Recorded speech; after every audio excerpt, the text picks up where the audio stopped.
Hello world explorers, thanks for joining us again and welcome back to another exciting and informative video on our YouTube channel. If you are joining us for the first time, we want to thank you for watching.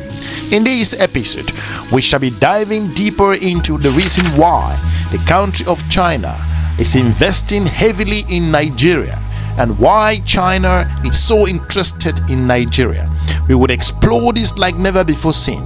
We will look at this from a geopolitical standpoint, the economic view, and also the reason why China has considered Nigeria to be a strategic partner in the continent of Africa. So we encourage you to watch this video to the end for clarity and better understanding. We have made lots of videos on this particular channel. If you are new here, we encourage you to check the entire channel for you to see more exciting and educating content regards the global African perspective. Without any more delay, let's just dive straight into it. In 2018, the White House criticized Chinese engagement in Africa, claiming that China was using bribes, opaque agreements, and debts to hold states in Africa captives to its interest. Amid global focus on China in Africa, it is worth exploring Chinese activities in Nigeria, given its role on the continent and its economic and demographic trajectory. Looking forward, public opinion has simplified the scope of Chinese interest in Nigeria to debt or resource acquisition. However, the Brookings Institute identified four broad dimensions of Chinese interest based on conversation with Chinese officials. Of these four particular interests, more attention was being focused on the areas of economy, Nigeria as a key trading partner, and security as Chinese seeks to protect its investment in the region. Looking at the economic aspect in terms of their trade and investment, Nigeria is Africa's biggest economy and the most populous nation.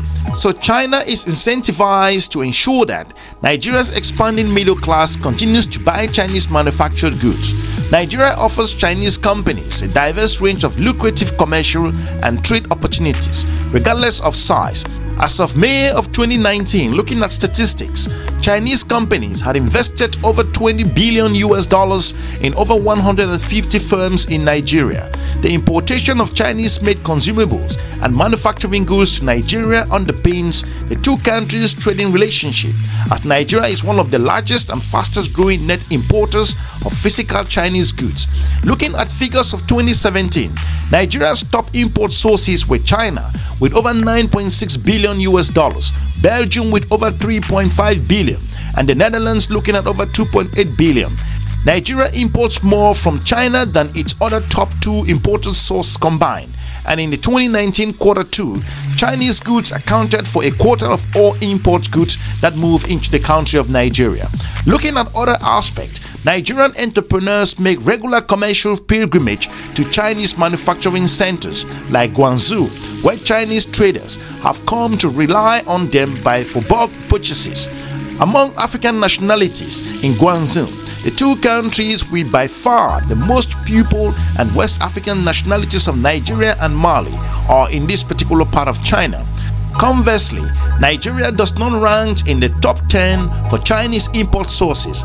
Even within Africa, China imports more from Angola, South Africa, and the Republic of the Congo. Chinese imported 1.5 billion from Nigeria, looking at figures of 2017, equivalent to less than 0.1% of its total import.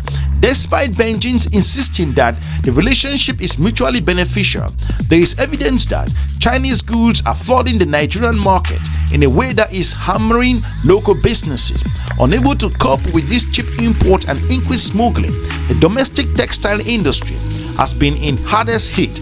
Looking at figures of 2007, the head of the Nigerian Textile Manufacturers Association said that numbers of textile producers in the country has fallen from 200 to just 28.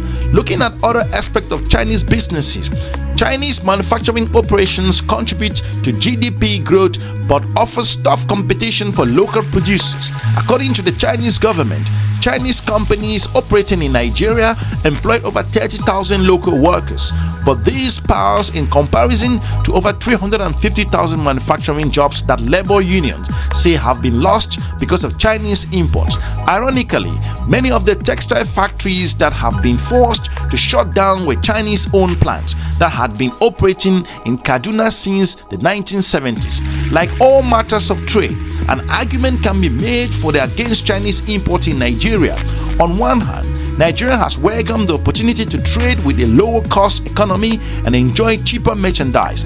Yet, the nature and consistency of the grievance suggests that trading relationship benefits the Chinese more than Nigerians, or at the very least, China has exploited the relationship a lot more candidly than Nigeria. However, both countries are in a win-win situation in other strategic areas, as China considers Nigeria to be a leading strategic location for its operation in the region in terms of business and other very important relationships. If you are new to our channel, we will encourage you to subscribe and share our videos with your different network.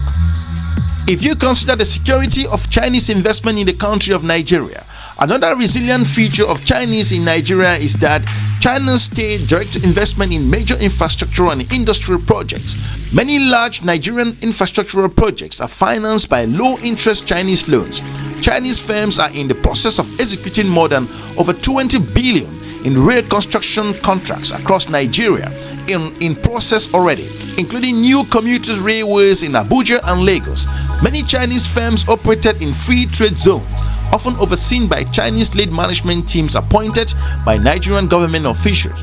These businesses are benefiting from the growing network of subnational commercial ties between Chinese provinces in Guangdong, Hebei, and Jiangxi, for example, and some Nigerian states, in order to avoid embarrassing attacks on its citizens or costly commercial setbacks in Nigeria. Chinese actively seeks to ensure security and stability in Nigeria.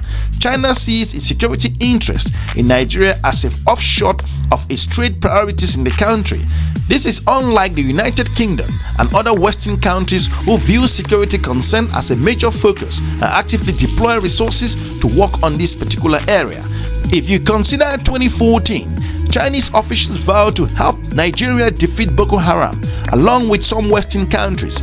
The agreement was that China would provide any useful information required by Chinese satellites and intelligence services. However, those type of bilateral agreements are hard to implement and monitor as China actively pursues a non-interventionist policies in Nigeria. For this reason, Chinese security strategy in Nigeria is self-protected and reactive. Chinese businesses in the country of Nigeria rely on private guards, companies who are usually unarmed, and off-duty police officers to guard their facilities and personnel. Key economic figures like the Lamido Sanus have also been wary of Chinese attempting to helping resolve Nigeria's security issues under the guise of protecting its commercial interests. This sentiment highlights the fact that Nigeria needs to view China with some skepticism, as it does the West, and China is just as capable of economic and political colonization as those particular countries. If you look at the deep-rooted interest with regards to China in Nigeria, however, Chinese interest in Nigeria is not as deeply rooted as pundits imply. So to point out, China does not import much oil from Nigeria, preferring to rely on shipments from Russia, Venezuela, and also even in Angola. More importantly, and even moreover, Nigerian relationship with China seem to lack the strategic depth of other relationships in the continent of Africa. If you look back in 2013, Chinese President Xi Jinping announced Chinese One Belt and Road Initiative, the BRI, an unprecedented road and maritime infrastructural development initiative to boost trade across the world and in Africa specifically. Nigeria joined over 65 countries in signing up for the Chinese-sponsored initiative, but there are also yet no direct trade routes through Nigeria in the BRI.